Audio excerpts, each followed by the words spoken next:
College football is more like the NFL than we thought. Is NIL going to ruin high school football? Let's talk about it.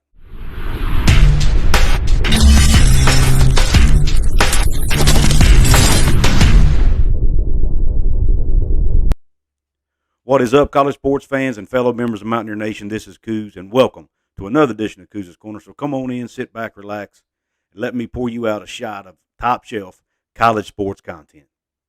Subject of this episode is NIL. There have been two pieces of news regarding NIL that's came out in the past week. The first one, Jarvis Brownlee, defensive back, Florida State. Reports are saying that it's rumored that he's apparently sitting out spring practice over an NIL deal. So he's holding out. Just like NFL players hold out over contracts, he's apparently holding out over an NIL deal. And according to the report, which was first brought out by Noles Cast, which is the biggest Florida Seminoles podcast out there, not that he didn't have an NIL deal, but that he did not qualify for an NIL deal that he had. So apparently, these NIL co-ops or these collectives or whatever you want to call them, or these companies, even if it's an individual company, they give these players these student athletes responsibilities. They have to show up for, it might be an autograph sessions, it might be commercials, it might be, whatever. And if he wasn't doing the things he was supposed to do, then they may have, pulled the contract. I mean, that's how it works. So what he's doing, he's holding Florida State hostage, who, by the way, has no control over this because they're not allowed to. Pay for play is not legal, at least not officially. There's ways around it. Yes, we all know that. But if Florida State would intervene in this, they could probably get in trouble. So it's not like an NFL player who holds out because his team owner's not paying him. His team owner controls the checkbook in that case.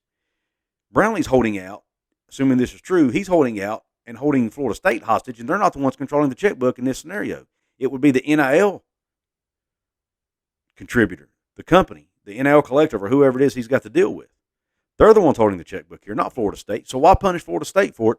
And if I'm Florida State and this is true, and this young man's really doing this, now listen, I haven't heard both sides of the story. So if this is true, the way it's been reported, and it's not, and assuming this is the truth, they need to yank his scholarship, in my opinion, because he shouldn't be holding them hostage over a deal that they can't control. The second piece of NIL news. NIL is, we already know it's filtered into high schools. We know about Quinn Ewers, who set out his senior year to go to Ohio State so he could get an NIL deal. We've read reports of some California students getting, four-figure NIL deals and things like that. Buckle your seatbelt, folks. Most of you may have already read this, but for those who haven't, a report came out in The Athletic just a few days ago. A high school student who's in the 2023 recruiting class has signed an $8 million NIL deal with an NIL collective. They promised not to release the name of the student athlete, so we don't even know what state he's in. But you can kind of narrow it down, okay? First thing that pops to mind, Arch Manning, right? It's got to be Arch Manning. Number one, he's a Manning. The name will, can bring money. But wait a minute. I did my research on that. Arch Manning lives in the state of Louisiana. The state of Louisiana does not allow high school students to participate in NIL deals, even private schools. Now, if that law has changed and somebody knows, let me know in the comments section. Has Louisiana changed their laws and now will allow private school athletes to participate in NIL deals? If that's true, then maybe it is Arch Manning. So you go down the list. The second top recruit in the 2023 class is a gentleman by the name of Malachi Nelson. Malachi Nelson is a five-star recruit out of California. He's a quarterback, and he's already committed to USC. I personally think this is probably who it is. California is one of the handful of states that will allow high school students to get NIL deals. So you add in the fact that A, he's in California. B, he's a quarterback, which we all know is the position that demands the most attention and is the most marketable. And 3, he's the second biggest recruit in the class. He's a five-star recruit. Him and Arch Manning are actually rated about the same. So, listen, I don't know it's Malachi Nelson. I'm not trying to start rumors, but if you narrow it down, California, quarterback, five-star recruit, he checks all three of those boxes. Arch Manning only checks 2 of the boxes because he lives in a state where it's not legal, unless they found a way around it, and maybe that's why they have to keep it confidential. Who knows? Now, according to the report in The Athletic, the deal, he gets $350,000 up front, and then once he steps foot on campus, he'll start getting about $2 million a year up through his senior year. There's also wording in there, apparently, according to The Athletic, that the NIL collective can pull the contract if he doesn't live up to his end of the deal. Now, there's nothing in there that says he has to play for a certain school, because that would be pay for play. They can't do that. But if the NIL decides to if the collective decides to pull the deal, who knows why I'm sure they can find a reason to do it if he doesn't go to the school they want him to. I mean, we all know there's ways around this, right? And they can word these legal documents how they need to word them to make them legal.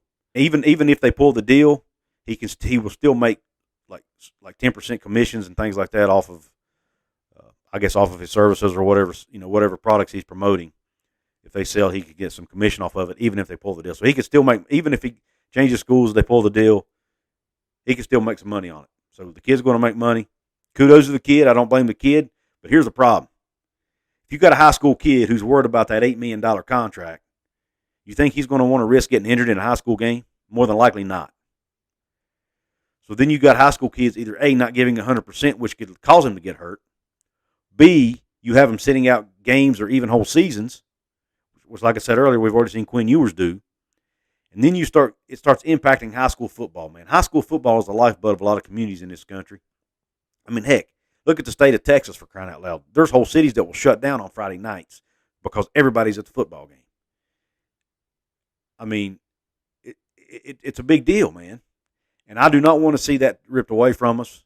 I hope it doesn't get to that. Look, I know there's still going to be kids who don't get the NIL deals that will be playing high school ball, so it won't kill high school football, but it could take a lot of your most talented kids off the field and make it a lot less intriguing. And I don't want to see that happen. High school football is important to our communities,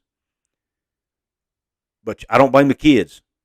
I blame the system. NCAA needs to step up. They need to do something. They need to put some rules in place.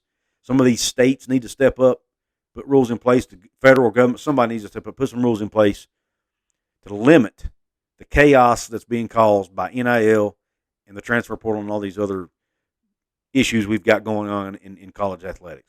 Well, guys, let me know in the comment section, what do you think about these two stories, about the high school kid making $8 million and about the young man at Florida State who's holding out apparently over an NIL deal. Let me know in the comments what your thoughts are on these two issues, these two NIL topics. You can join Kuz's Corner if you want to continue getting my content. If you want to get perks to go along with that content, hit the join button right below the video. You can join for as little as $2.99 a month. There's other ways you can support me in the comment section. Links you can use to purchase items online that will help me make commission. If you want to help me out for free, all you got to do, hit the like button on this video. Subscribe to my channel if you haven't yet. Share this with all your college sports loving friends. Tell them about Kuz's Corner. Tell them to come check me out. With that, I'm signing off. Q Country Roads.